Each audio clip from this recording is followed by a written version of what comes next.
transport sick and injured, as well as food and water to cut off communities. Yesterday we were estimating that there could be 100,000 homes affected across 5 states. In all cases, there will be support. Costa Rica is also home to a state oil facility, which during intense storms drains its reserves to prevent spills. Some residents say they returned to find their homes coated in residue. Others were first alerted to the storm's danger by the facility's sirens. Power has been largely restored to affected regions, while medical teams work to prevent any further deaths through waterborne viruses. Manit Sigas, ABC News. As President Donald Trump continues to reshape global politics, questions are being raised about the wealth him and his family are amassing. Four Corners has investigated the vast network of Trump's family businesses, from hotels and real estate to cryptocurrency deals that critics say blur the line between public duty and private profit. Here's America's editor, John Lyons. Mr. President, Mr. President. The most powerful man in the world, typically keen to talk deals, but not this time. It isn't appropriate, President Trump, that a president in office should be engaged in so much business activity. Well, I'm really not. My kids are running the business. Where are you from? I'm from the Australian Broadcasting Corporation Four Corners program. You are hurting Australia very much right now. That exchange formed part of our investigation into the rapidly growing wealth of President Trump and his family. The businessman president spent years being critical of cryptocurrencies. But just 7 weeks before he was re-elected, Donald Trump, his sons and other investors launched a cryptocurrency firm, World Liberty Financial. Their net worth has increased by billions of dollars as a result of their crypto investments. Donald Trump stepped away from the company when he returned to office. As president, he's championed cryptocurrencies and installed a crypto advocate to lead the country's top corporate regulator. Hello, Bitcoiners. His supporters say he's doing nothing wrong. There's no conflict of interest laws related to the presidency and the president, and so he's operating within that space. Critics say his business activities blur the lines between the personal and the political. When have we ever had a president who has huge financial interests, hangs on to them, gains from them, while regulating in that same area? The White House told the ABC the president's personal assets are in a trust managed by his children and have nothing to do with his presidential decision-making. It's absurd for anyone to insinuate that this president is profiting off of the presidency. In today's America, many admire a rich president getting richer. For others, it raises the question of exactly who he's governing for. John Lyons, ABC News, Washington. An astonishing 220-metre trail of dinosaur footprints has been uncovered in an English quarry. The huge prints have been hidden under limestone rock for millions of years and provide a window into our prehistoric past. A groundbreaking discovery uncovered in Oxfordshire, northwest of London, after 166 million years. You know, we're seeing something and uncovering something that people have never seen before. Believed to be the longest set of dinosaur footprints ever discovered, the giant prints have been hidden under tons of rock since the Jurassic period. But when the layers of limestone were blown away, it revealed a dinosaur superhighway. It's so rare to find something this big where you can get that picture into this past world. Luckily, this team knew where to look. Dinosaur tracks were first discovered at this quarry back in the 1990s, but none quite like this. More than 100 footsteps stretching across 220 metres. Each footprint's enormous, around 1 metre long, most likely made by sauropods, four-legged, long-necked vegetarians which grew up to 18 metres long. Following in their footsteps, scientists are learning how they moved and interacted. And they're not just learning about dinosaurs. It's a fantastically rich place to look for fossils before you get to the dinosaur prints. So there's lots of marine animals, sea creatures.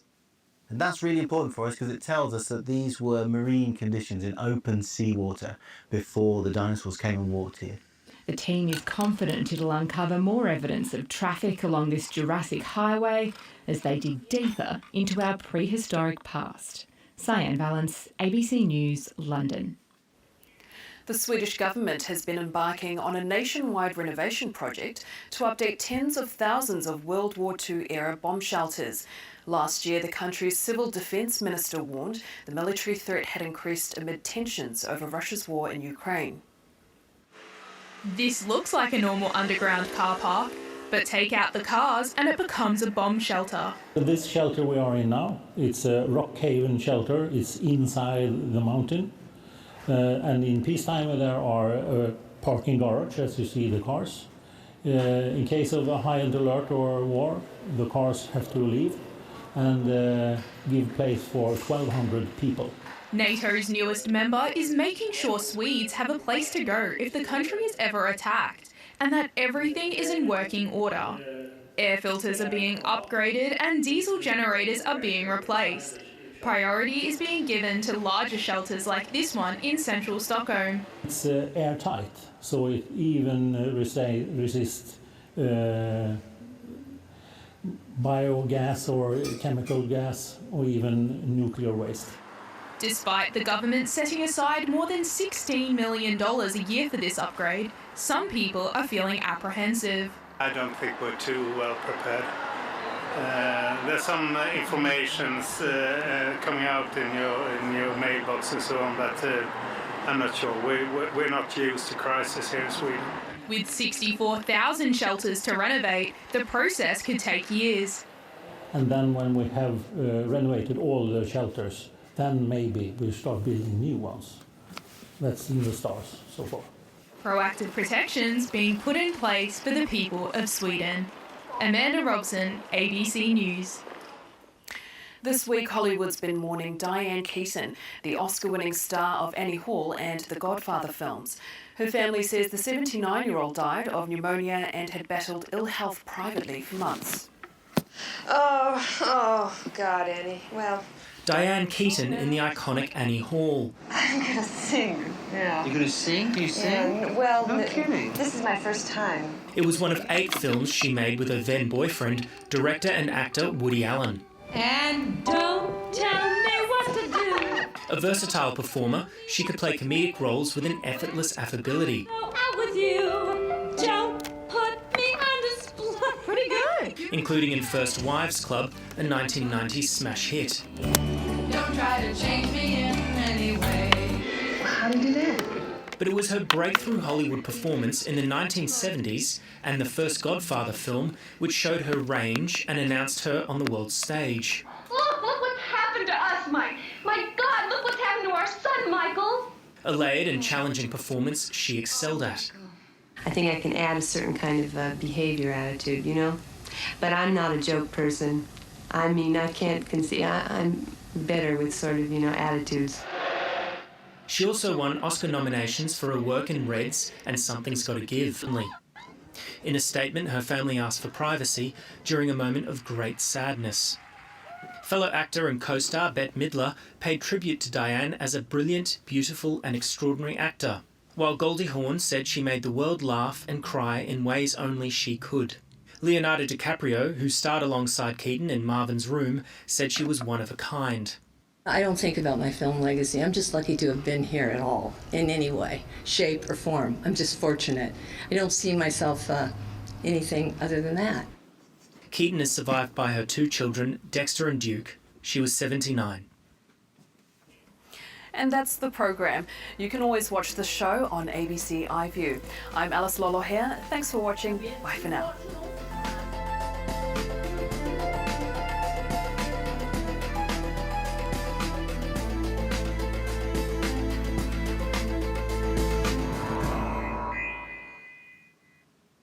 Do you know how hard it is to stab someone in the back? I've never tried it, but not easy, I bet. No clue is too small. No lead is left unexplored. Well, did you notice anything unusual? They're crossing the T's and... dotting some I's. Because the devil is in the detail. Where are my shoes? The new season of Beyond Paradise. It's the last piece of the jigsaw. Tonight, 7:30 on ABC TV and ABC iView. The Assembly takes on cricket great Steve Waugh. That's a question I didn't expect first up. You've asked me questions that I've never had before. You'll be out of a job, eh? The Assembly, tomorrow 7:30 on ABC and ABC iView. When the love of your life turns out to be a serial con man, we need evidence of what he's up to. Don't get mad, get help, and then get even. The following events are based on a pack of lies. Tomorrow 9:10 on ABC TV and ABC iView. Saya and Kai were a BMX dream team. They were this brother-sister duo. Chasing Olympic gold. It was so close. And then he crashed.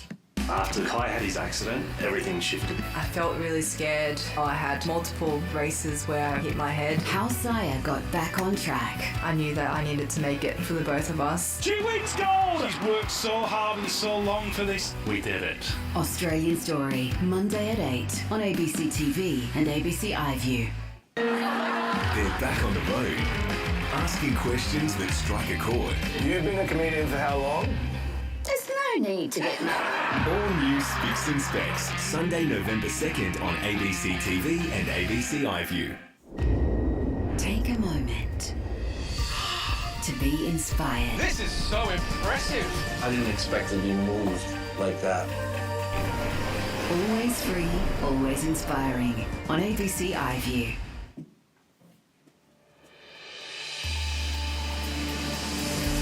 Today, Prince Andrew gives up his Duke of York title over a series of scandals, including his links to sex offender Jeffrey Epstein.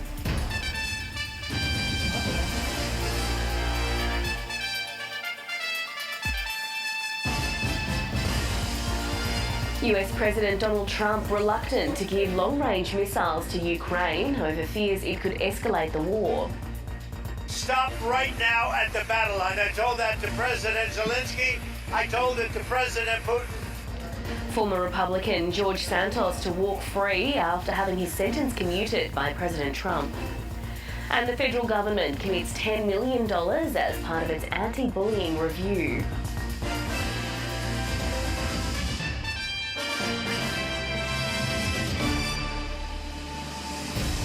Hello and welcome to ABC News. I'm Melissa McKay. Prince Andrew says he'll be giving up his royal titles after discussions with King Charles.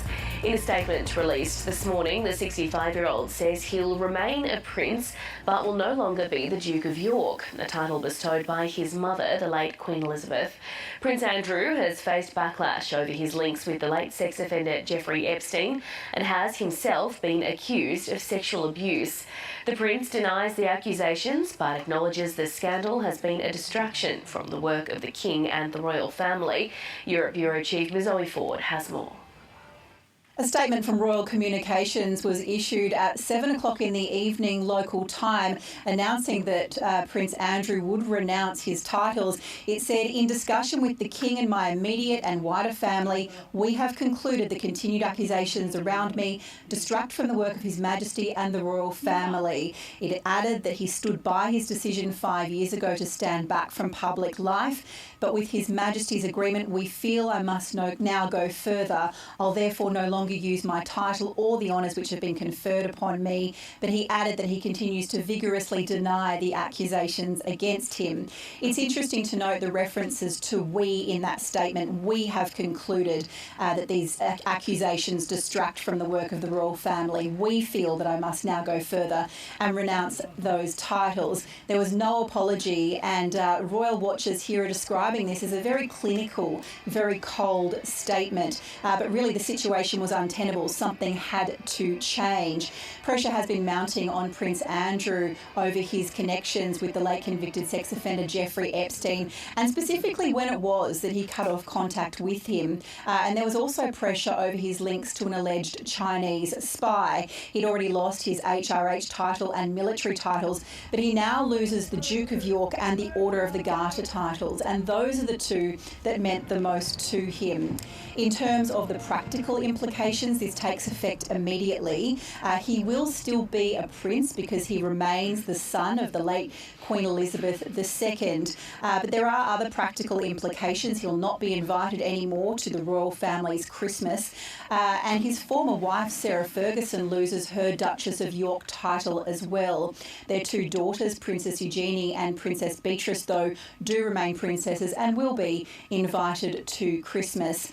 The reaction here in the UK has been rolling on the news channels and very prominent, of course, in the tabloids. We've also had a statement from the family of the late Virginia Giuffre, who said that Prince Andrew had sex with her as a 41-year-old when she was just 17. The family says this is vindication, but they've called on the King to go even further and strip Prince Andrew of the title of Prince. Royal watchers that we've been speaking to have said the timing of this could not be a minute later. Something had to happen. There was such pressure. This was such a distraction for the royal family. And one royal commentator I spoke to in the past hour said they needed to cut off this infected limb before it infected the whole body. So that's just some of the reaction to the news this morning that Prince Andrew will give up his royal titles, the Duke of York and the Order of the Garter, the two royal titles that meant the most to him. And it's evident from that statement, we have concluded, we feel that this was not Prince Andrew doing this alone or doing this willingly. This was also being guided by the King. Journalist and royal commentator Afia Hagen told the ABC that in reality, Prince Andrew's decision is the result of mounting pressure from the palace. I don't think there's any way that Prince Andrew would have wanted to give up the Duke of York and the other titles, being part of the Order of the Garter as well. These are all really significant titles, and there's no way he would have wanted to give them up. Look, he didn't want to step back as a working royal. That was something that Queen Elizabeth II asked him to do, and he did. He didn't want to do that. Of course he didn't want to do that. But I don't think he would want to have given up these titles either. I think there was some firm persuasion on behalf of King Charles III and Prince William to make him do that. I think the public will be glad that the royal family seem to be taking a step, that they seem to be doing something when it comes to the problem of Prince Andrew. How do you solve a problem like Prince Andrew, right? And I think they will be pleased that the royal family has done something. But I think there is still questions to be answered. His links with Chinese spies, for instance, not one but two now. The British public will be asking, well, look, how in bed is someone like Prince Andrew with Chinese spies? That's something that we should know. What information did they learn from Prince Andrew? And I think there also has to be an acknowledgement that he has lied. At least we know he's lied to the BBC. He lied in that interview to Emily Maitlis, saying he'd no other contact with the disgraced financier, convicted paedophile Jeffrey Epstein after December 2010. But an email leak showed that he emailed him, a couple of months later in February 2011. That is a lie. So there has to be an acknowledgement that he misled the BBC, misled the British public in that interview. And I think they're going to want an acknowledgement of that as well, and they absolutely deserve that. And there begs the question, if he lied about that, what else did he lie about? This is far from over. Virginia Giuffre's posthumous memoir is out in the coming days called Nobody's Girl. We've had some excerpts from that as well already, which have been quite damaging, and it's only going to get worse. And also the Epstein files. We've got many, many more files to go, and who knows what's going to come out in them. And yes, this is a pivotal moment, absolutely, but this is far from over. Ukrainian President Volodymyr Zelensky has met with US President Donald Trump in Washington, D.C. for talks on the use of US weapons. In a meeting at the White House, President Zelensky suggested to President Donald Trump that Ukraine could trade Ukrainian-made drones for Tomahawk missiles, long-range cruise missiles capable of reaching Moscow from Ukraine. President Trump did not immediately accept the offer, but said the possible supply of Tomahawk missiles was part of discussion between the US and Ukraine. President Trump is due to hold a meeting with Russia's President Vladimir Putin in coming weeks and says he believes both the Russian and Ukrainian leaders now want peace. President Zelensky, as you know today, we had a very good meeting, very cordial meeting. In my opinion, They should stop the war immediately. You go by the battle line wherever it is, otherwise it's too complicated. You'll never be able to figure it out. You stop at the battle line, and both sides should go home, go to their families, stop the killing, and that should be it. We trust the United States. We trust President that he wants to finish this war, and it's difficult. It's very tough solution. It's understandable why, and for us it's essential, our land and our country, because it's a part of our independence, not just just meters or this is very important. It's about our sovereignty. And for more, here's America's editor John Lyons in Washington DC.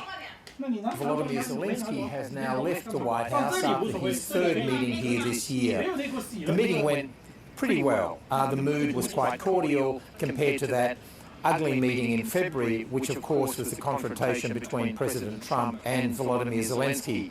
That meeting turned very ugly, and as a result of that, there were consequences. The United States, for a brief time, cut off its intelligence to Ukraine, and the relationship hit rock bottom. Clearly, Volodymyr Zelensky has realised the way to handle Donald Trump is to come with a very transactional and deal-making mindset. Now, Volodymyr Zelensky came today offering not gifts but a deal under which Ukraine would sell or give the United States drones in return for US-made Tomahawk cruise missiles. Now, Ukraine is a major leader in drone manufacturing, and in fact that has been a strategic advantage they've had over for giving us Tomahawk cruise missiles. The reason the Ukrainians want those Tomahawk missiles is because they're very long range, and they could in fact be fired from Kyiv or somewhere in Ukraine and hit Moscow. And up to now, Ukraine simply does not have that military capability. So he came offering that, and he also said that he'd spent some time in Washington on this trip meeting energy companies and defence companies, and that's something that would appeal to Donald Trump because it's about American commerce and American companies. What happens now, though, is that Donald Trump will be having another meeting with the Russian leader, Vladimir Putin, in Budapest, Hungary, in coming weeks, and that will be another attempt by Donald Trump to try to broker some